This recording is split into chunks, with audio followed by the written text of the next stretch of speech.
હજુ અવાજ નથી આવતો બરાબર. જય ભીમ, જય જોહર, જય જ્યોતિ. આ ત્રણ જયકારા જો એક થઈ જાય ને તો તમે ધારો એ પરિણામ આવી શકે, પરંતુ એક થતા નથી.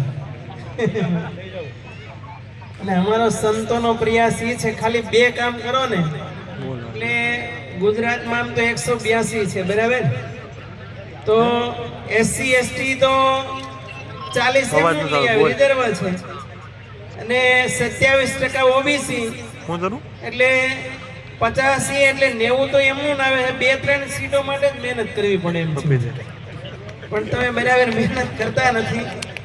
અને એટલા માટે હું એમ કહું છું કે આ દેશમાં ઓબીસી એસટી ને એસસી 85 માં છે છતાં પણ પાવરમાં કેમ નથી આવતા?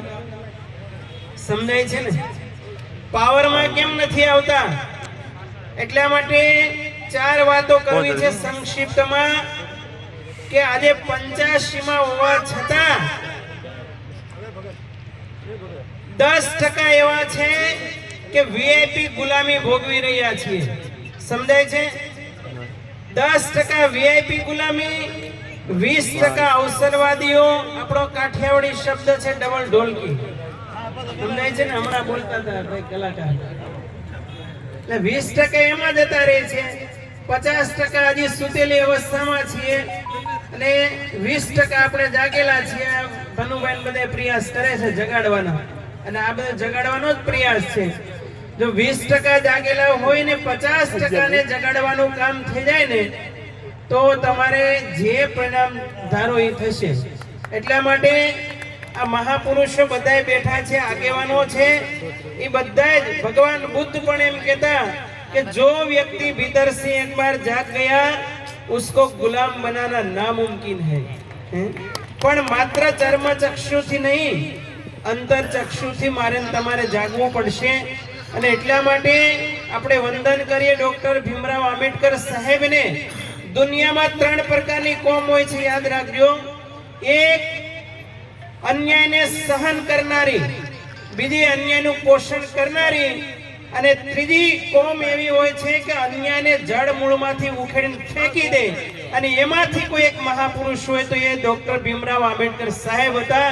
અને વંદન કરીએ ભીમાબાઈને કે આવા મહાપુરુષને જન્મ આપ્યો. યાદ કરો વૈદિક સમયનો આંકડો તમે જો ને, મેં તો રિસર્ચ કર્યું છે, એ સમયમાં 30 માતાઓ ભણેલી એનો આંકડો આવે છે વૈદિક સમયમાં.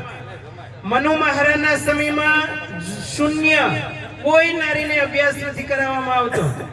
સમજાય છે? તુલસીદાસજી મહારાજના સમયમાં તો તાડના કે અધિકારી આવું કહેવાયું છે. શોષણ થતું, અપમાનિત કરવામાં આવતા હતા માતૃશક્તિને.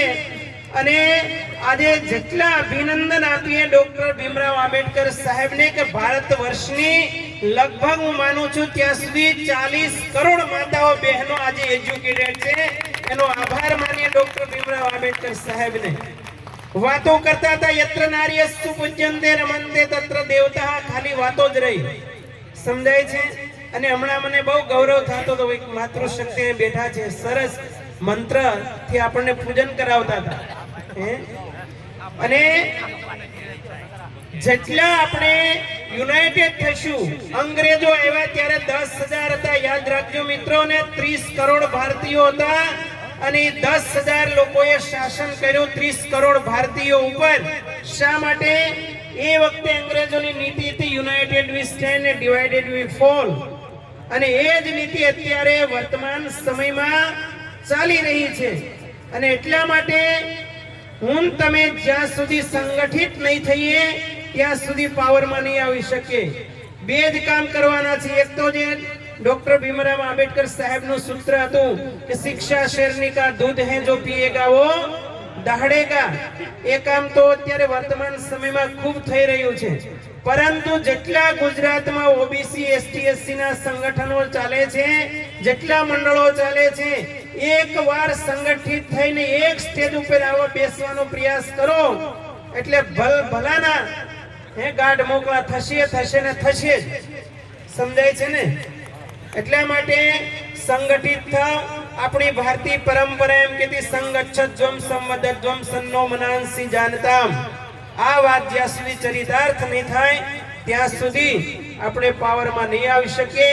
અને એના માટે ડોક્ટર ભીમરાવ આંબેડકર સાહેબે આ દેશમાં બંધારણ આપ્યું ને આર્ટિકલ મને ભણું જ્યારે આવે ને મારી પાસે ત્યારે ખૂબ બંધારણની વાતો કરે.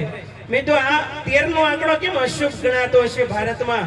એટલે તમે કલમ વાંચજો બંધારણની 13 નો જે આર્ટિકલ છે ને એમાં લખ્યું છે, તમે વાંચજો કે આ આર્ટિકલ થી જે આગળના જેટલા કઈ વિધાનો હતા એ બધા રદ બાતલ કરવામાં આવે છે. સમજાય છે ને? એટલે જે વૈદિક સમયની સિસ્ટમ, શરિયા કાનૂનની સિસ્ટમ જેટલી કઈ છે એ બધી સિસ્ટમ ખતમ થાય છે. અને ડોક્ટર ભીમરાવ આંબેડકર સાહેબને મને તમને સ્વતંત્રતા આપી, સમાનતા આપી, બંધુત્વ આપ્યું અને માનવતાનો મહાન ધર્મ આપ્યો અને લોજિક થી વિચારતા કર્યા એ ડોક્ટર ભીમરાવ આંબેડકર સાહેબ છે. જેને મહારાષ્ટ્રની સરકાર અંબાલાલજી આયે એને શું કીધું? Symbol of knowledge. હમણાં ચૈતરભાઈએ કીધું જેને 32 ડિગ્રીઓ 9 ભાષા ઉપર જેનું પ્રભુત્વ હતું. અને એક સમય યુનો 2000 ને મને સાલ ખબર નથી પણ યુનોમાં જ્યારે ડોક્ટર ભીમરાવ આંબેડકર સાહેબની જન્મ જયંતિ ઉજવવામાં આવી 199 દેશોમાં. સમજાય છે ને? 199 દેશોમાં જેની જન્મ જયંતિ ઉજવવામાં આવે અને જેની યુનો નોંધ લે, આ આપણા માટે ગૌરવની વાત કહેવાય ને. તો એવા મહાપુરુષને આજે આદરાંજલિ જ્યારે આપણે આપવા ઉપસ્થિત થયા છીએ ત્યારે એના જે વિચારો હતા ડોક્ટર ભીમરાવ આંબેડકર સાહેબના એ હું તમે સાથે મળી અને ચરિતાર્થ કરતા રહીએ અને ડોક્ટર ભીમરાવ આંબેડકર સાહેબના માતૃશ્રી ભીમાબાઈના ચરણોમાં વંદન કરીએ કે આવા જનની જણતો ભગત જણ કા દાતાર કા શૂર નહીતર રેજે વાંદણી તું મત ગુમાવીશ નૂર.